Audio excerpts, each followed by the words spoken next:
Hello my fellow Crusaders, welcome back to the custom Hearthstone expansion, Secrets of the Scarlet Crusade.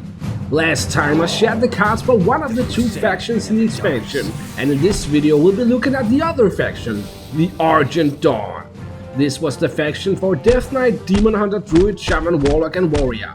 Let's just dive right into it with the cards for Death Knight. Like this one, Terrifying Abomination. Get over here! This 5-mana 4/4 undead with 3 unholy runes has Taunt, and when you play it, it will spend 5 corpses to throw a hook into your opponent's hand and pull back a random minion into your hand, or in other words, it will steal a random minion from the enemy hand. I showed this card on my community page before the expansion launched, and there were a lot of comments talking about how this card was too strong, or more specifically, too toxic. So I plan on changing this card in an upcoming patch notes video. I already have some ideas for how to do that, but if you have any ideas, please leave a comment. This card comes alongside a lot of cards that spend or give corpses, as you can see here. Like many cards.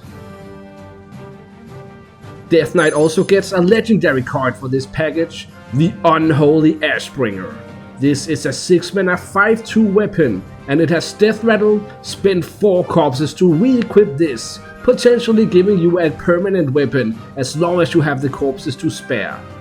The other faction, the Scarlet Crusade, got cards with a brand new keyword for the expansion, Rumor, but the Argent Dawn are getting cards with a different keyword, a returning keyword in fact, Inspire. If you forgot what Inspire does, it's an effect that triggers every time you use your hero power. Death Knight gets this card with Inspire, Acarus Death Charger. This 4-mana 5/4 undead beast has Rush and Inspire, gain Reborn. This way you can keep giving the Death Charger Reborn simply by using your hero power. To help you with your Inspire cards, each class in the Argent Dawn faction also gets a brand new type of spell called Lessons. These will swap your hero power with one from Hearthstone's past for a couple turns. Death Knight gets this one, Horseman Lessons. This 2-mana shadow spell will swap your hero power to deal 3 damage and discover an undead for 2 uses, and this is the upgraded hero power from the Headless Horseman hero card. In addition to this, each class of the Argent Dawn also get a brand new hero card, like Darion Mograine for Death Knight. Darion is perhaps the most unique card of the entire expansion, but also the most complicated and perhaps even controversial. Darion costs 7 mana and gives you 5 armor, and when you play him, he will call down the light on all enemy minions. But Darion's destiny is tied to other forces, so sometimes a different cosmic force will answer the call.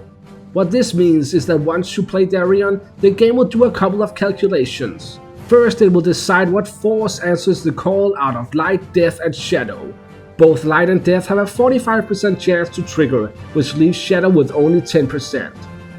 After this, the game will choose out of 3 different token spells to cast on the minions. For the light, it can choose Smite, which will deal 5 damage to each minion. Ignite, which will deal 1 damage to each minion 3 times. Or Flash, which will silence the minions and then deal 2 damage to them.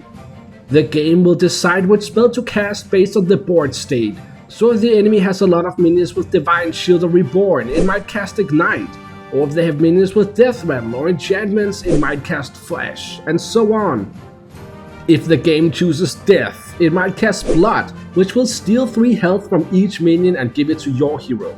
Frost, which will freeze the minions and deal 2 damage to them, or Unholy, which will deal 3 damage to each minion, and for each killed, it will summon a 2/2 zombie with Rush, and once again the game decides depending on the board state. Finally, if the game chooses Shadow, it will always cast Void, which will destroy all enemy minions. Darion's hero power is Act of Love, which costs 2 mana and will call down the light on a chosen enemy minion, but again other forces may answer the call. This works exactly like the battle cry, but only on a single minion. Alright, we've spent enough time on Death Knight, now let's move on to Demon Hunter. Demon Hunter gets the legendary minion, Saeldar the Outcast.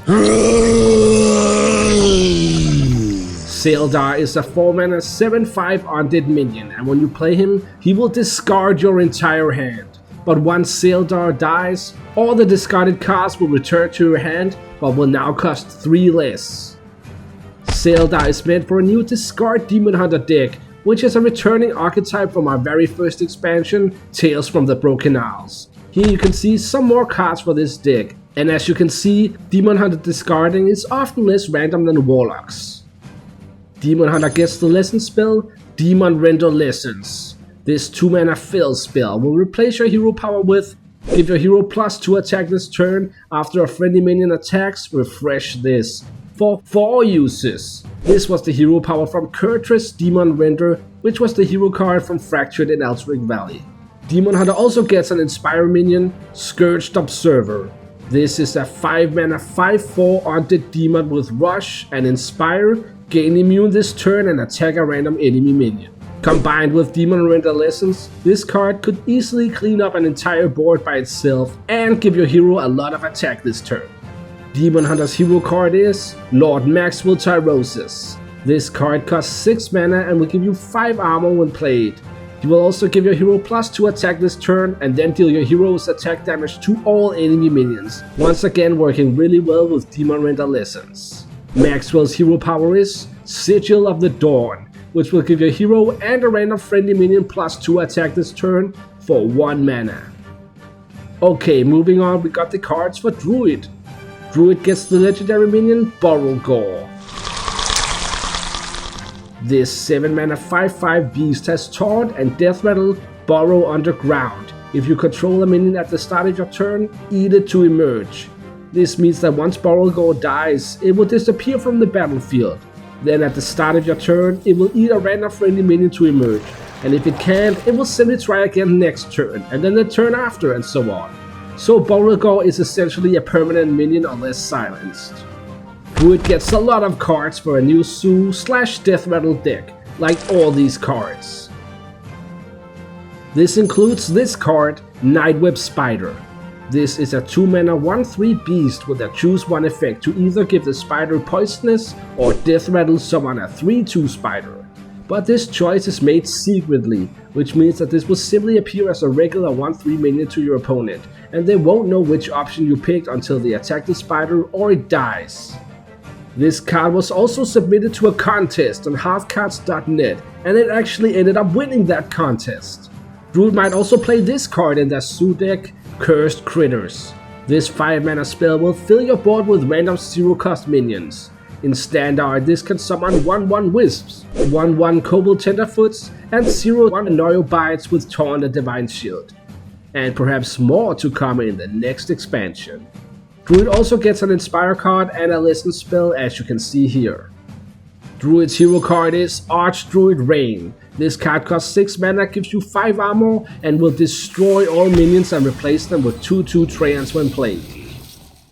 Rain's hero power is Heal the Lands, which costs 2 mana, lets you discover a nature spell, and will then reduce the cost of the spell by 2.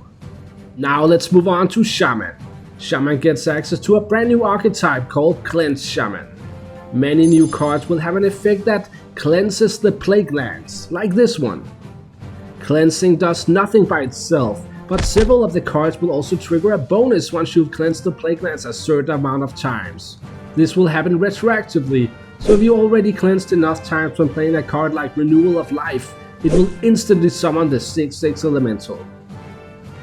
Shaman gets a legendary minion for this package, Senkiki. You scratch my back, I scratch yours. Senkiki will cleanse the Plague Lands twice when played, and then once you've cleansed 6 times, you will restore the Eastweld. This means you will summon the Eastweld onto the battlefield, which can't be interacted with, but at the start of your turns, it will summon 2 2/2 elementals with Taunt and then improve itself. This means that next turn it will summon 3/3 elementals, then 4/4 elementals, and so on. Shaman also gets a lesson spell, Vernal Lessons. This 1-mana nature spell will swap your hero power to your Battlecry's trigger twice this turn for 2 uses. This was the hero power you would get as a reward for completing the Corrupt the Waters quest in Saviors of Voodoo. There has already been some comments suggesting that this card is too strong, but I really don't know what it should cost instead. So if you have any suggestions, please leave a comment. The new hero card for Shaman is Rimbled Earthshatter. This card costs 6 mana, gives you 5 armor, and when played he will deal 5 damage to all minions and then deal 2 damage to all minions, but will overload for 2. Rimblast's hero power is Earth Still Breathes, which costs 2 mana and will summon 2/2/2 elementals with Taunt. The next class of this faction is Warlock. Warlock gets a new discard package in this expansion with these new cards that will get upgraded once discarded. This means that if you discard these cards, they will return to your hand, but in their upgraded form. For this deck, they also get the legendary minion, Marduk Blackpool. You're about to be dead. Real dead. Marduk is a 4-mana 4/4 undead with Rush and Lifesteal, and every time you discard Marduk, he will return to your hand. But once you've discarded him 4 times, he will get upgraded. Once upgraded, he is instead a 6/6 minion with Charge and Lifesteal, and after he attacks, he will deal 4 damage to all enemies. Warlock gets a couple more tools for this archetype. Warlock's hero card is Deathrok. This card costs 4 mana, gives 5 armor, and when played, your hero will steal 5 health randomly split among all enemies. Deathrok's hero power is Insurgency, which costs 2 mana and will deal 2 damage to your hero, but 3 damage to a character of your choice. The final class of the Argent Dawn is Warrior. Warrior gets the legendary minion, Devlin Agamant. We will ravage this land! Devlin is a 3-mana 3/3 undead, and he will shuffle Gregor Agamant, Nissa Agamant, and Thurman Agamant into your deck when played. Then, when Devlin dies, he will draw one of them. Gregor, Nissa, and Thurman all have the same battle cry that will double the stats of all Agamants in your deck, and then draw one of them when they die. But Gregor also has Taunt, Nissa has Reborn, and Thurman has Rush. Alongside Devlin, the Warrior gets a lot of support for a new Menagerie deck. Like, a lot of support. Warrior also gets the lesson spell Unbreakable Lessons. This 1-mana fire spell will change your hero power to give your hero +3 attack this turn, which is the hero power from the Warrior Galakron card. Finally, Warrior gets the hero card, Champion Corfax. This 7-mana card will give your hero 10 armor and will equip you with a 5/4 weapon when played, and also give you unlimited attacks against minions this turn. Corfax's hero power is Argent Defense, which costs 2 mana and will give you 3 armor. But if you have no armor, it will instead give you 6 armor. That's all I had for you today. Next time we'll be looking at the neutral cards from the expansion in a hopefully shorter video. Thanks for watching, like, subscribe and so on, and I will see you next time.